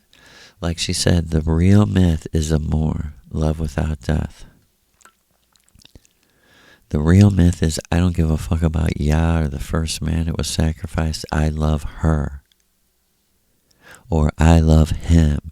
I don't care about your myths. I don't care about where I came from. I just want to be with her or be with him. Like she said, that's what we're looking for. Not some magic book we can all put our faith in the words of. She said, if you were put to that task, what's the first thing you would say? I said, I would say, that's unfair. I'm supposed to create a magic book that does what? Controls people into mind control, passivity to love their oppressors. Like she said, what would be the, as far as we can see, what the fuck, listen to me, my niggas, what the fuck would be God's purpose? Okay, think about the world right now and its reality. What the hell would God's purpose be to directly inspire Paul to write, obey the government? I mean, that's how blatant they get in their stupid-ass Bible. They're like, hey, if you haven't got the message now, listen. You can have the bread and cracker and shit, but let's make it clear. Obey us. The people with the weapons that say who we put to death and who we lock in a cage. Don't you fucking question us. You understand? You understand how non-political the Bible is? How the Bible and Jesus Christ will not denounce slavery? He will never once did he say, you know what? It's wrong to pay motherfuckers nothing to work. And the slave master like, well, we get the motherfucker a little food, and then we give him a little mat to sleep on. That's a little better than a rat. You know what I mean? Jesus Christ approved of that. And we've been saying, Maria Orsic's been saying the whole time, this is financier economic class warfare. It's just that simple. Somebody's got to work, and they're like, we're educated enough to trick these other people that we don't have to. And let it be on the stress of their backs. Let it be the stress in their minds to calculate all these numbers and put this bullshit together. Right? It's blatant. They got you spooked, nigga. Nigga, they got you fucking spooked into thinking that the whole world's going to fall out. What is the government? What's the actual government? It's a phantom idea. It's an idea to organize people as a community. And you've built it into this golem thing that's going to come get you. You know why? You put good old boy psychos in charge. You're like, yeah, we're not white supremacists, but let's put all good old boy white boys in the, control of these weapons of killing brown people. And wink, wink, we're not white supremacists. We got black people doing it with us. And you're like, okay, so if you're not white supremacist, you're telling me it's a coincidence that you're killing only brown people, and you're telling me it's just a coincidence that you're killing them to defend the white people of Israel, the chosen. You're not racist, but you're only killing brown people, and you're doing it for the nation of Israel, the rich bankers. And you're telling me, as an American, Italian, Irish person, that's just a coincidence, dude. Has nothing to do with race. Has everything to do with, and now it's manifesting. It's coming out in open. It has everything really to do with Muslims don't like Christians. Have you heard about what Muslims are doing in Europe? Yeah, and you know that every one of those sources are Jewish. And you know that white people do 10 times worse every single day to their own people. And no one's saying there's not bad Arabs. No one's saying there's not bad Muslims. But let me tell you, no one's out there saying there's bad Shintoists. Nobody's out there saying there's bad, shit that we've never even heard of. Huh?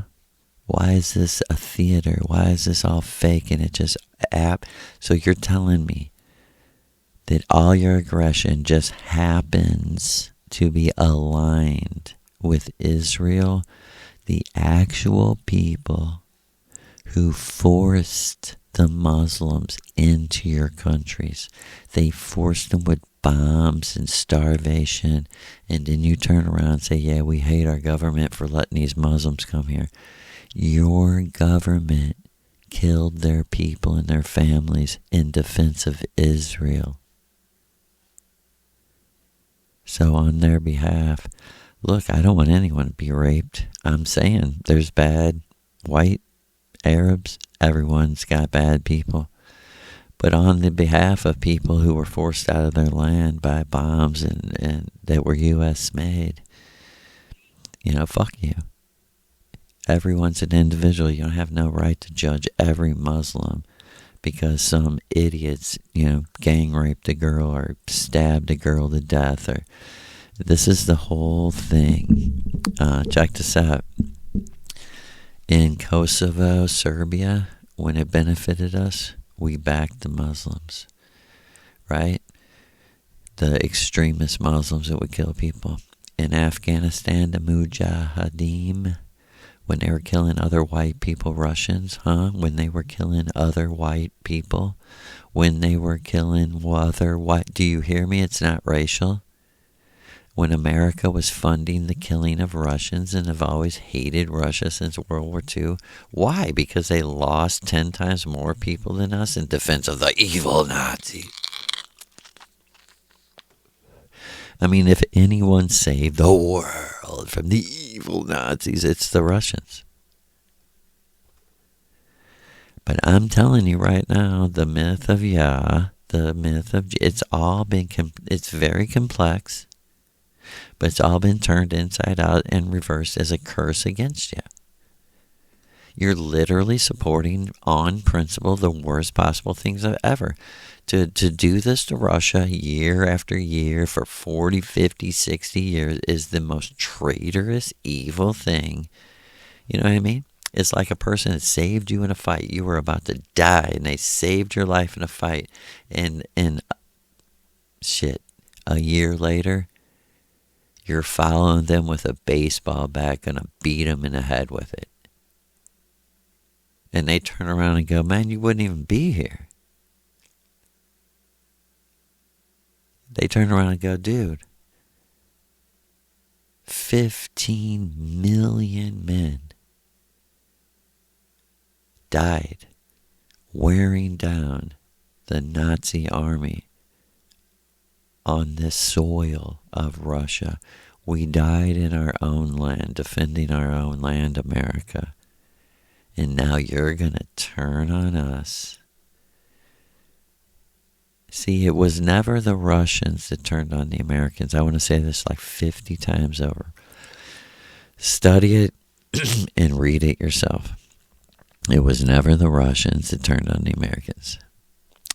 The Americans are the ones who approached the Russians and said, hey, listen, we're into population control and a new world order. We will finance, do you hear me? Finance with interest, of course. We will OCCULTISTS finance your communist government as long as you play along in this charade that we hate each other. We will help you rebuild your military as our fake enemy. And at times, did Russians get smart to this and think, well, hey, you know what? It's no longer fake. We're your real enemies. Or not. But what's clear is that America and the financiers and the banking institutions, the newly formed UN and everything else, clearly were the only people that could put Russia back together again after World War II. And this is the deal that they made with them, that you will be our false opposition. You will be our fake enemy. And actually, all those years,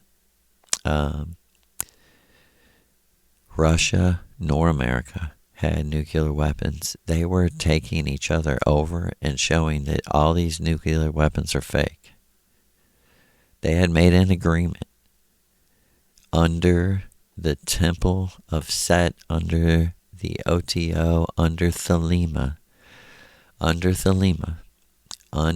the guidance of one God, the new Yahweh, Aleister Crowley. They made agreement, occult society, worldwide secret society agreement, that no one can have nuclear weapons until 666 the beast says so.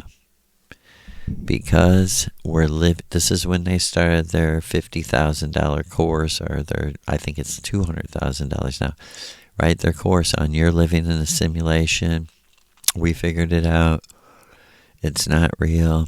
It's repeating over and over. And after World War II is a very special all-out time of abusing children, abusing people, freaking people out, cutting off heads, terrorism, false opposition, What they use the most is they really brainwash people into, this is the real opposites. There really is an all-powerful God, and there really is this opposition that he created. Don't sound right. But this opposition that does all this evil. You know what I mean? They created that false opposites. This, in my training by Maria, is absolutely the goal of the Bible, is to create these false opposites which contain your thoughts. Your thoughts can't get out of that false opposite box. If you think outside of those opposites, your mind goes, that's not right. Who do you think you are? You think you're smarter than God? For real. It's a powerful superpower. It's like Maria said, Christianity is the worst thing that's ever happened to the world. In reality, Christianity ended up now, here we are 4.5 million years later, to be the worst thing that ever happened. Because as Europe was turning back to roots paganism is when the world ended. Maria, like she said, man, everything was growing. Everything of that kind was growing exponentially. By like 1950, it would have been absolutely retarded to still believe that God killed his son. And everyone would have been saying, dude, this is the Sumerian myth with a dumb ass, author's twist on it. Because that's what the Bible is. It's cut and pasted together of different things. This whole story of like, oh, they found the scrolls after years. If you're that dumb, this is straight out of Lord of the Rings. And after hundreds of years, a boy jumped into a pond and swam to the bottom chasing a fish. And after thousands of years, the ring was found. This is what the Bible has. A literal, after all these hundreds of years, we found the ancient scrolls. Doesn't it sound familiar, right? As the Zionist British Israelites hit the Middle East, they're like, oh, we found these Dead Sea Scroll things that prove the Bible is absolutely true. Obviously planted there by the Vatican, spies of secret societies, the Priory of Zion, right? Obviously this whole thing was fucking staged. And gave some Arab guy a bunch of money and just said, hey, let's film here and say what we say. You just say the scrolls were always there. We found them. We gave them to you. That's all you got to say. We found them. We gave them to you. We found them. We didn't know what they were. We gave them to you guys. We gave them to Whitey. Whitey knew what they were. Whitey's smart. Whitey reads lots of books. And nigga, we didn't know what the fuck these were. They're like, we didn't know what the fuck these were, but we do know what money is. These people came with a lot of money and we're poor, and they said, let us put these in your cave. and say you found them. It's no lie. Like Maria said, you have a data point analysis before you, and you're like, in 500,000 points, they lied in every single one. I wonder about these Dead Sea Scroll things. I mean, 500,000 to 1, they lied. I'll take the 500,000. I'll take the 500,000 to 1. Yeah. Like Maria said, do you understand what we're getting at? This is these people's nature. This is how these people are. And we must absolutely defend, reject all of this energy whatsoever.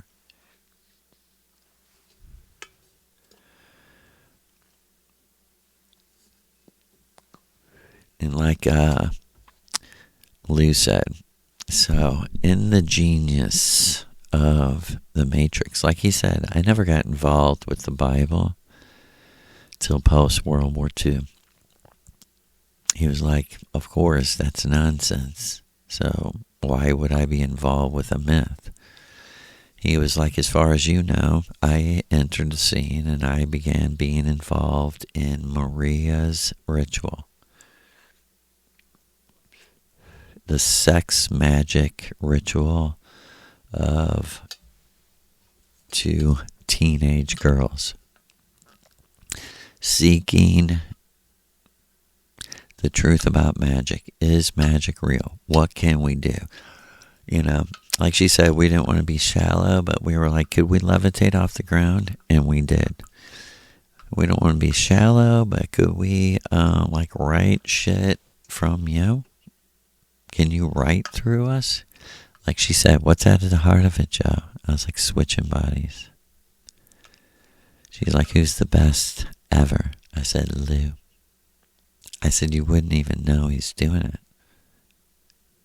And the reason I say that is because Lou, his patience, this is no lie, within, I guess it was about 5 years, me and my granddaughter had just complete open eye experiences with completely unreal people that don't exist in reality. Like my granddaughter, she's like a little fairy boy, and she was 4, that was smaller than me. A little fairy boy. She said, I was outside by the tree, and I walked around the tree to the other side, and a little fairy boy was standing there. And he said, can you play? I want to play. I don't have any friends where I'm from. There's no children where I'm from. And my granddaughter said, I said, where are you from?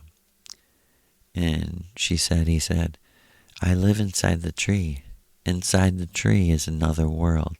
The tree is like a doorway, like a wooden door to another world.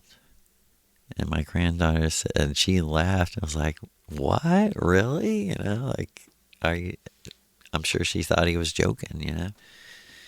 And he was like, I can't stay long because my mom and dad said I'm not allowed to be outside of the house. He said, but I begged them if I could bring you in my house so we could play. And you could come in my house and play inside my house where my parents, where it's okay with my parents. This is exactly what she told me, like days after it happened. Right? And she went in the house and met the parents, Lou and Lucy, and the boy was Luke. This is, with a gun to my fucking head, I would not lie about this. This is absolutely what she told me. And, you know, and even her at 4 years old, like, knew that was funny, that all their names were kind of the same, you know. Lucas, Lucy, and Luke. Lucas, you can call him Lou. Okay? So,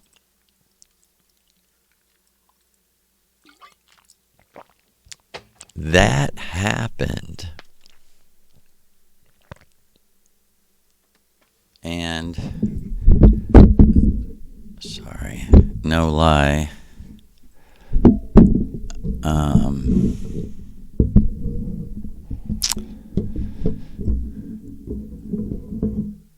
Okay, so my granddaughter has this, magic thing happen to her, and then, actually, not and then, I didn't even, I thought, I'm sure I had thoughts about it, but you can't be sure until you're sure, right? And but I did definitely, because I've been taught by Maria to gather data non-emotionally. So I did definitely see, like, holy shit, there's absolutely very few absolutely confirmed eye-open, not meditation, not on the astral plane, things that happen, right? And so years previous, I had, as I spoke about, an open eye, like I was woken up by this person. And it was like the garden gnome dude, but he was totally alive, right? And he told me he's a mushroom, right? But what I want to stress here is the first time I said, I swear to the gods, I remember this photographically. The first time I said to him, who are you? He said, you know my name. You know me. And I was like, I do? I mean, I took him literally. I was like, I do? I don't. Like nothing kind of, he's like, you do know my name. Okay. So and that was like 2012. That was definitely, or no, it was 2013. That was definitely 2013. Definitely 2013, spring of 2013. And on May 5th, 2024, Jah in May, Jah was all explained to me. I'm the author. Here's the author's intent. Right? And on May 5th, I was told, Joe, I am that person. Lou. Lou is that name. Lucas, Lucy, Luke, Lukey, Mary Lou. He's like, and that's why I say that, like, my story is about this dude. Like my friend said, I'm sure it bothers people. It's so big. And they're like, oh, you really met Lucifer. And is he Lucifer? He said Lucas, and what I took from him was he was all of these people.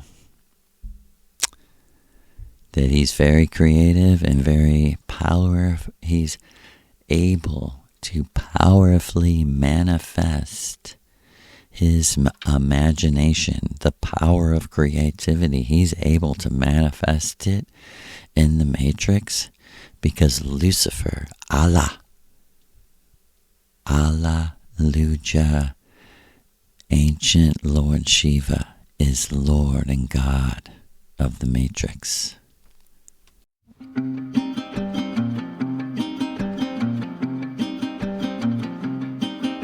Mama's hands hold the stories of the past, whispered tales of journeys, shadows they cast.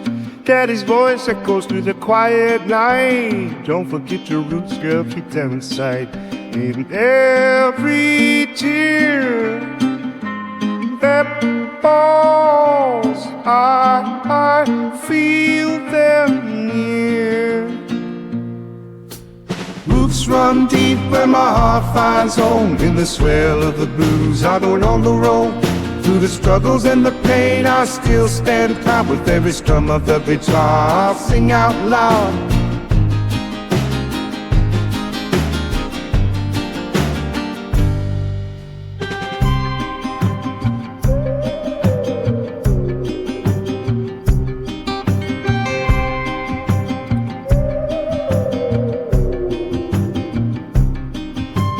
Spend my days wandering through the willow trees, searching for the wisdom carried by the breeze. Memories wrapped in every noble tune, guiding me gently like a glowing moon. On a road, who came before? Don't lose your way. Roots run deep where my heart finds home. In the swell of the blues, I rode on the road. Through the struggles and the pain, I still stand proud. With every strum of the guitar, I'll sing out loud.